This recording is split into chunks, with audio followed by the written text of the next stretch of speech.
With Hillary Clinton campaign chairman John Podesta. John, thanks so much for joining us. Good to be with you, Jake. So, John, yesterday you slammed FBI Director Comey for going, quote, long on innuendo, light on facts. But frankly, for months, your campaign has been striking a very different note when it comes to Director Comey. Take a listen to Vice Presidential candidate Tim Kaine just 1 week ago. What I do know is this, that there was an extensive, as you know, Brett, investigation by the FBI under the direction of a wonderful and tough career public servant, Jim Comey. Jim was in the U.S. Attorney's Office in the Eastern District of Virginia when I was the mayor, and he's somebody with the highest standards of integrity. Highest standards of integrity, wonderful, tough, career public servant. How do you use those words and then call his actions on Friday into question? Well, Jake, look, this was an unprecedented action. It broke with policy of Democratic and Republican Justice Departments. It was done over the advice of senior Justice Department officials. And, you know, I think that the Justice Department has had a long tradition of not interfering in election, coming 11 days before the election. As I said yesterday, it was long on innuendo, short on facts. So we're calling on Mr. Comey to come forward and explain what's at issue here. You know, so far there's no charge of wrongdoing. There's no charge even that Hillary and the reporting that backs it up coming from anonymous law enforcement sources indicates it may not be about her server. It may not be about her at all. So I think this is something that has been tossed into the middle of a campaign. We would have preferred that that not happen, but now that it has happened, Mr. Comey really needs to come forward and explain why he took this unprecedented step, particularly when he said himself in the letter to the Hill that these may not even be significant.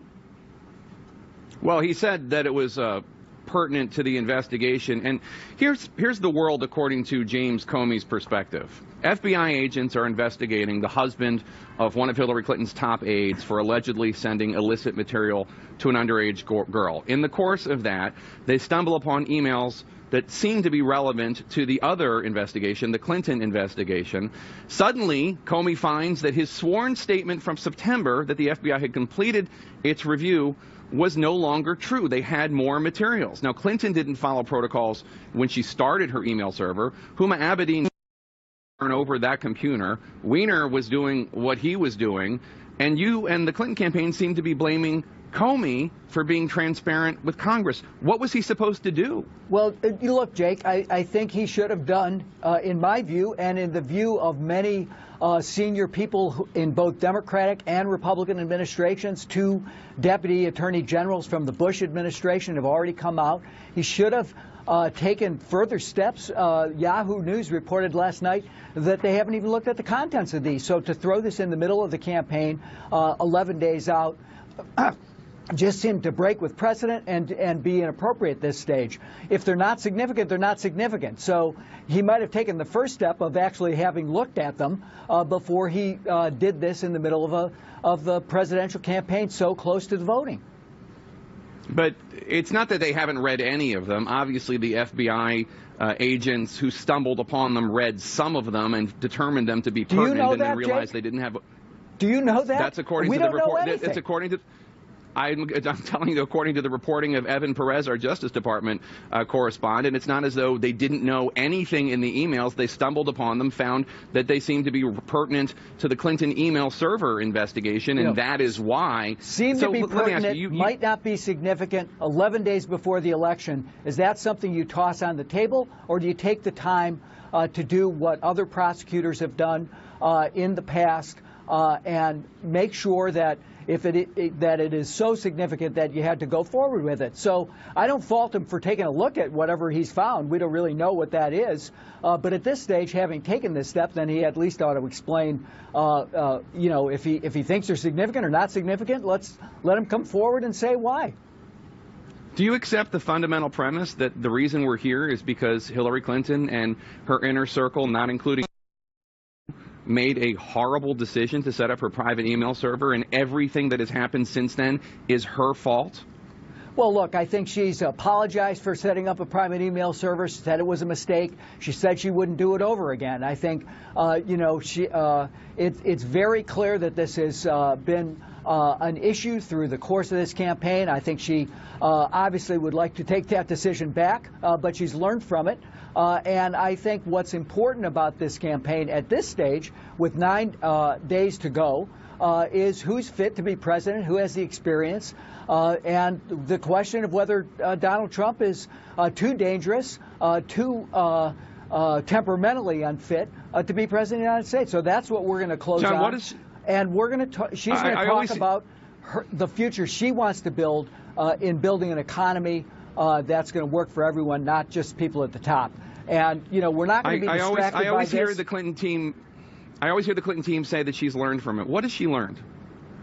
Well, look, I think that she said many times she wouldn't do it over again. I think it was, I think she didn't give it that much thought when she did it in the first place, and it's the kind of a decision that I think needed more thought, more review, and she didn't do it, and I think she regrets that. I think it's regrettable, but you learn and you move on. I think in contrast to our opponent, who never seems to learn from his mistakes and keeps repeating them and doubling down on them.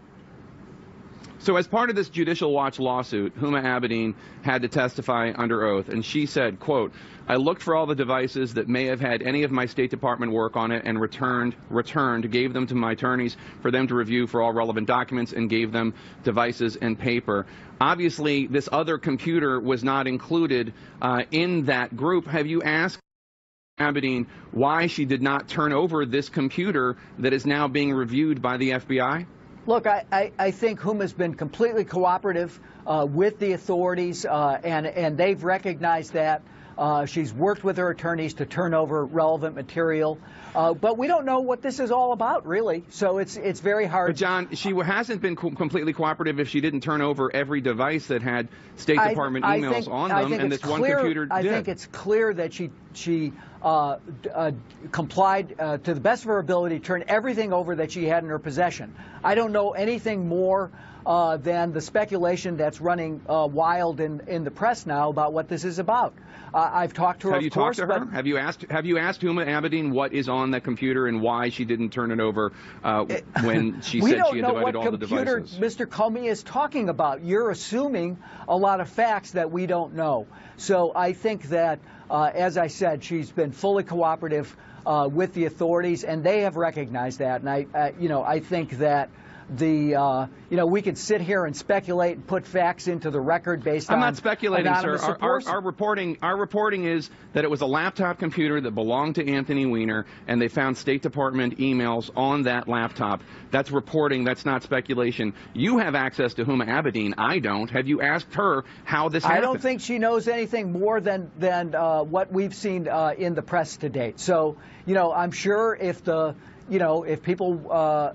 Proper authorities want to ask her questions, they'll ask her questions, but she's been fully cooperative in this investigation. She came off the campaign trail on Saturday. Is she still part of the campaign? Is she still working on the campaign? Yeah, absolutely. She's been, played a central and vital role in this campaign, and she continues to do that and continues to do her work running our overall schedule. Operation, being a confidant to the senior people in the campaign, and traveling with Hillary. She doesn't travel every day, but she travels frequently with her. Do you think if Bill Clinton hadn't gone on to that plane in the tarmac in Arizona and talked to Attorney General Loretta Lynch, which caused a big controversy and then necessitated Lynch to come forward and say that she was going to defer to investigators and prosecutors on this matter because of the appearance, the ethical cloud, do you think that if he had not done that, that Attorney General Lynch might have had more control of what happened in this investigation? I can't speculate about that. I think you sort of gave the money pitch there, though, Jake. She said that she would accept the advice of career prosecutors. The Republicans wanted to spin that up into a conspiracy where there was none. The career prosecutors found that there was no case. Jim Comey himself said it wasn't even close.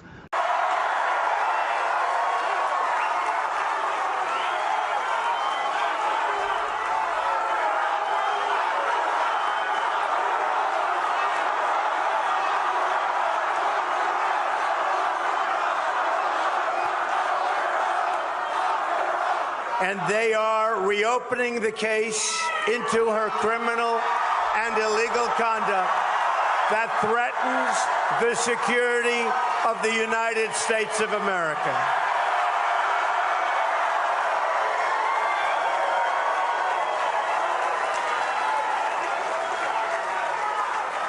Hillary Clinton's corruption is on a scale we have never seen before.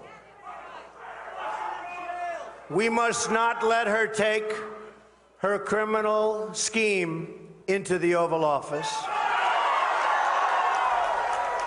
I have great respect for the fact that the FBI and the Department of Justice are now willing to have the courage to right the horrible mistake that they made.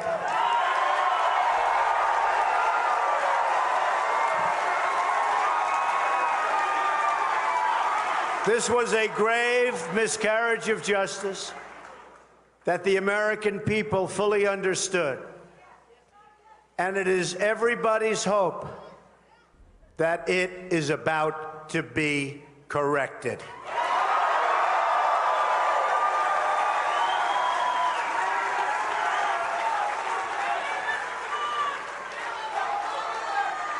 So that is a big announcement that I heard 10 minutes ago.